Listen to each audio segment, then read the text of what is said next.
Hello, Hospice World. I wanted to share with you all a story about a recent patient of mine that I had. Her name was Ruth, and she had a very vibrant personality. Everybody loved her where she lived at in the facility. And three things that I want to talk about in her last few weeks in her journey. One is about nutrition, the importance of nutrition and its value at end of life.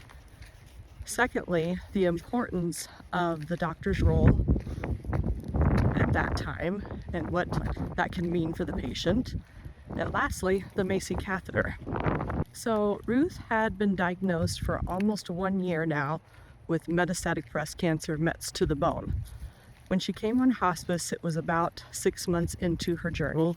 She was bedbound and was having severe pain in her hips and legs, and we started her on methadone to help with the bone pain and neuropathy pain, which was working very well. One question that Ruth often had, and we had probably discussed in depth, I would say 3 different times in the previous 6 months, and that was the importance of food, nutrition, and what role it plays at end of life. And the answers I gave her were it's about pleasure, enjoyment. Obviously, if you're wanting to be in an interactive state with your family members, you need to eat. Eventually, though, I think she had a very hard time processing all this information, and she was feeling like she had to push herself to keep going, so therefore she had to keep eating and drinking. When it came down to her final weeks, the doctor was due to make a visit and see how she was doing. So she had her list of questions ready to go for him. On the top of the list was, number 1, why am I still alive? Why am I still here? I don't understand this. And the medical director graciously said, well, Ruth, you're still eating and drinking. And when the time comes that you're not able to or don't want to any longer, then your organs will start shutting down and you will make your journey within roughly 10 days. And it was like magic. When the doctor spoke these words to her, she accepted it on a level far more than the delivery I had given in the previous months. And so I thought that was just amazing. The next day, she decided to stop eating and drinking. The nausea came back with a vengeance, horrible vomiting. So she was basically NPO, nothing by mouth, just doing ice chips. All the typical meds for nausea were not working.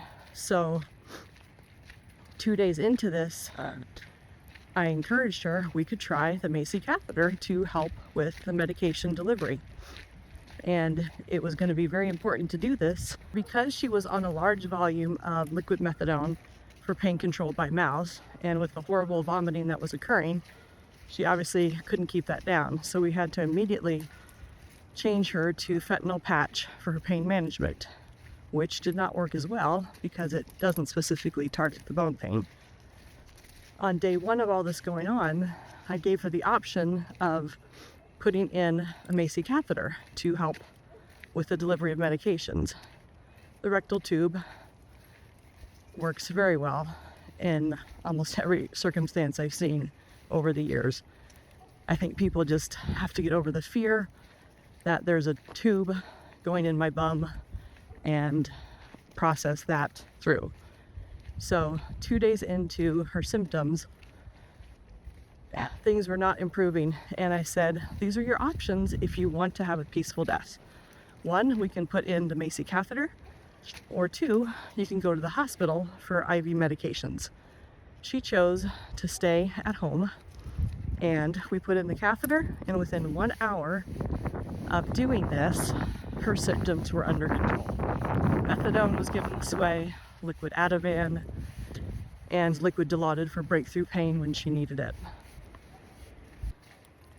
We put the MACI catheter in on a Wednesday, and on Friday, 2 days later, she had a massive surge of energy, which for her was incredible. She had been bedbound. She sat up on the side of her bed upright. Hadn't done this in 6 months. and repeatedly said over and over, "I want to go home. I'm ready to go home. Let me go home." A few minutes later, she laid back down, went into a quiet rest, and she passed peacefully a few days later, early in the morning hours. And I wanted to share this story because it just is so incredible how the importance of a doctor's visit at times to help reassure your patient, especially when they're of that generation, to where there is much credibility and accountability to their doctor, and sometimes they just need to hear the words from him, and then they're able to release and let go. Ruth was an amazing lady, and I will forever remember her in my heart.